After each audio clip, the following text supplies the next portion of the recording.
Hello everyone, this is Saurabh Sharma, Assistant Professor, SD College of Commerce, and today we are going to start the new chapter. Guess which? Accounting for Share Capital. And Accounting for Share Capital is the most important chapter of BCom final year subject, which is Corporate Accounting.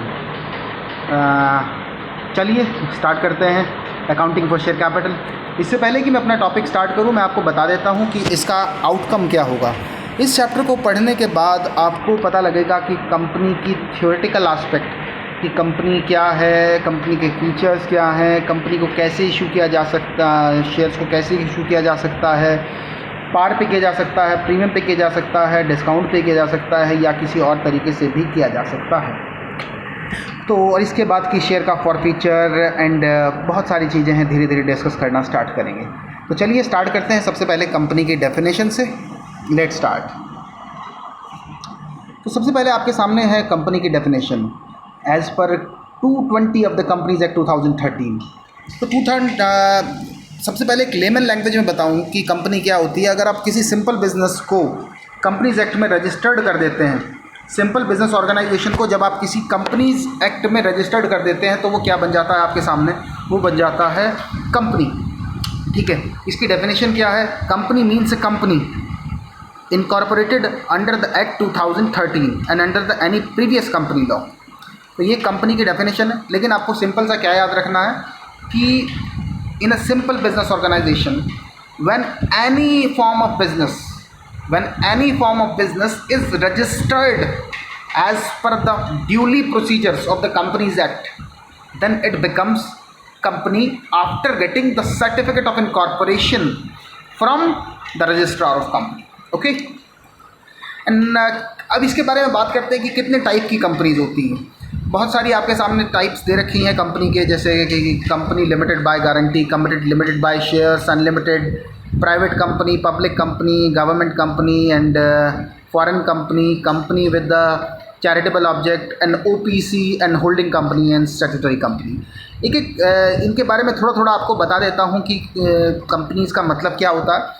देखिए, सबसे पहले तो इसमें given है company limited by guarantee. Guarantee का क्या मतलब होता है कि कंपनी के वाइंड अप में, देखो कंपनी को पैसे की ज़रूरत होती है कि जब कंपनी को ज़रूरत पड़े उस वक्त पर कुछ लोग ऐसे होते हैं कि वो गारंटी दे देते हैं। लाइक मैं आपको एग्जांपल दे करके समझाता हूँ। जैसे कोई गरीब बच्चा है, कोई गरीब लड़की है, उसकी शादी करनी है, तो ऐसे में 4 लोग मिलके कह देते हैं कि यार हम करेंगे, हम देंगे, जब ज़रूरत पड़ेगी आप टेंशन मत लेना। ऐसे ही इसमें कुछ लोगों का नाम लिखा जाता है और वो जब ज़रूरत पड़ती है उसके मेंबर्स उसको उस टाइम पे पैसा दे देते हैं। एक लिमिटेड गारंटी डिसाइडेड होती है प्रीवियसली।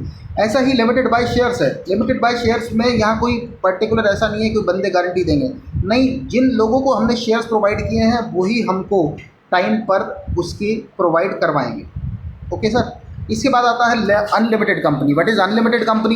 देखिए, अनलिमिटेड कंपनी क्या होती है? जिसकी लायबिलिटी अनलिमिटेड हो। ऐसी कंपनी एग्जिस्ट ही नहीं करती है जिसकी लायबिलिटी अनलिमिटेड हो, क्योंकि कंपनी का कोर फीचर ही क्या है कि कंपनी की लिमिटेड लायबिलिटी। इसके बाद बात करते हैं private company, public company, which is the most popular and the hot favourite topic of the companies act. What is private and what is public? Okay, सबसे पहले बात करते हैं पब्लिक कंपनी की, और पब्लिक के बाद बात करेंगे प्राइवेट कंपनी की। पब्लिक कंपनी कौन सी कंपनी होती है? ऐसी कंपनी जिसमें पब्लिक पार्टिसिपेट करे, जिसमें पब्लिक का पैसा लगा हो, और इस कंपनी के नियम भी सख्त होते हैं। यानी कि अगर बेसिक डिफरेंस की बात करूं, जहां पे पब्लिक का पैसा लगा हो वो पब्लिक कंपनी है, और जहां प्राइवेट का पैसा लगा हो, यहाँ 2-4 लोगों ने मिलकर के पैसा लगा लिया, उसको क्या बोला जाता है? Private company. तो ऐसे केस में हमें ये समझना पड़ेगा कि प्राइवेट कंपनी के साथ में तो लिखा जाता है प्राइवेट लिमिटेड, और पब्लिक कंपनी के साथ में लिखा जाता है पब्लिक लिमिटेड या लिमिटेड से लिमिटेड शब्द लगा जाए। एक तरीके से जैसे हमारे नाम की कास्ट होती है, शर्मा, वर्मा या XYZ जो भी हो सकती है, या किसी का मलिक है, किसी का चौधरी है, तो किसी का गोयल है, या XYZ, there are many caste. ऐसे ही कंपनी की भी 2 कास्ट होती हैं। सिर्फ प्राइवेट कंपनी की होगी प्राइवेट लिमिटेड, उसके नाम कुछ भी हो तो उसके नाम के साथ में प्राइवेट लिमिटेड जरूर लगेगा। ऐसे ही पब्लिक लिमिटेड के साथ में लिमिटेड वर्ड जरूर लगाया जाता है। और बहुत सारी चीज़ें हैं, जब इसको सेपरेटली डिस्कस करेंगे तो उसके बारे में बात करेंगे। अभी मैं आपको एक ओवरव्यू दे रहा हूँ। Government company and foreign company. What is government company? Any company in which government acquire 51% of the share, then it becomes the government company. And who is the government in this case? Government is central government, state government, or collectively both. Okay, and which what is foreign company? Any company which is registered outside the India is called foreign company. And company with charitable objects. Charitable objects के साथ कौन सी company होती है? ऐसी company जो profit के साथ, profit के ऑब्जेक्टिव से ना बनी हो, किसी चैरिटेबल ऑब्जेक्टिव से बनी हो, उसे क्या कहा जाता है? उसे चैरिटेबल कंपनी कहा जाता है। और ओपीसी क्या होती है? एक नया कॉन्सेप्ट बना है ओपीसी, जिसमें एक ही बंदा होता, कोई दूसरा बंदा नहीं होता, वही डायरेक्टर होगा, वही शेयर होल्डर होगा, और उसे अपना एक नॉमिनी बनाना पड़ता। और अब बात करते हैं होल्डिंग कंपनी और सब्सिडरी कंपनी की।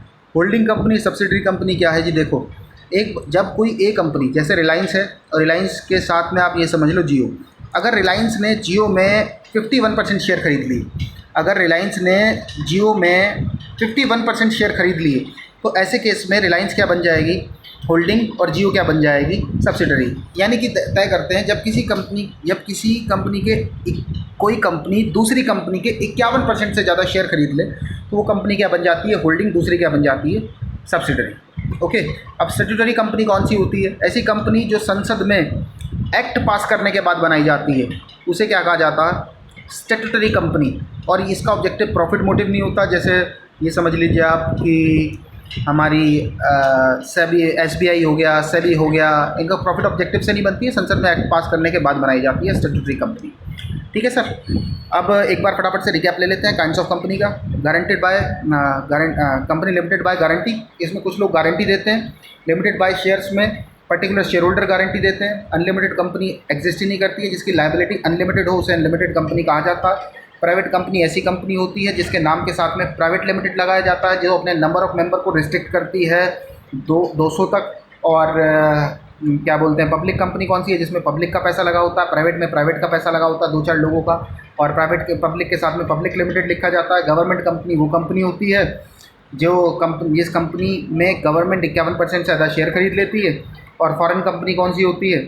ऐसी कंपनी जिसके जो इंडिया में रजिस्टर्ड ना हो, बाहर रजिस्टर्ड हो। ऐसी कंपनी जो चैरिटेबल पर्पस के लिए बनी हो, उसे चैरिटेबल ऑब्जेक्ट कहा जाता है। ओपीसी कंपनी में एक ही बंदा होता है, वही ऑनर होता है, वही शेयर होल्डर होता है, वही डायरेक्टर होता है, और उसे अपना एक नॉमिनी अपॉइंट करना पड़ता है। इसके बाद होल्डिंग सब्सिडरी, जब एक कंपनी किसी दूसरी कंपनी में 51% से ज़्यादा शेयर खरीद लेती है, तो उसे होल्डिंग कंपनी कहा जाता है, तथा दूसरी कंपनी को सब्सिडरी कंपनी कहा जाता है। इसके बाद बात करते हैं स्टैट्यूटरी कंपनी की। जब कोई कंपनी रजिस्ट्रार से न बन करके कंपनीज एक्ट में रजिस्टर ना होकर के संसद से पारित की जाती है, संसद में अपर हाउस और लोअर हाउस दोनों जब उसे पास कर देते हैं, तो वो कंपनी बनती है, उसे कहा जाता है स्टैट्यूटरी कंपनी। ओके, और इस कंपनी का मोटिव प्रॉफिट मोटिव नहीं होता है। ये कंपनी बनाई जाती है अपने बेसिक ऑब्जेक्टिव्स के लिए। तो ये थी आज की वीडियो। अब नेक्स्ट वीडियो में हम आगे की चर्चा करेंगे। Thank you.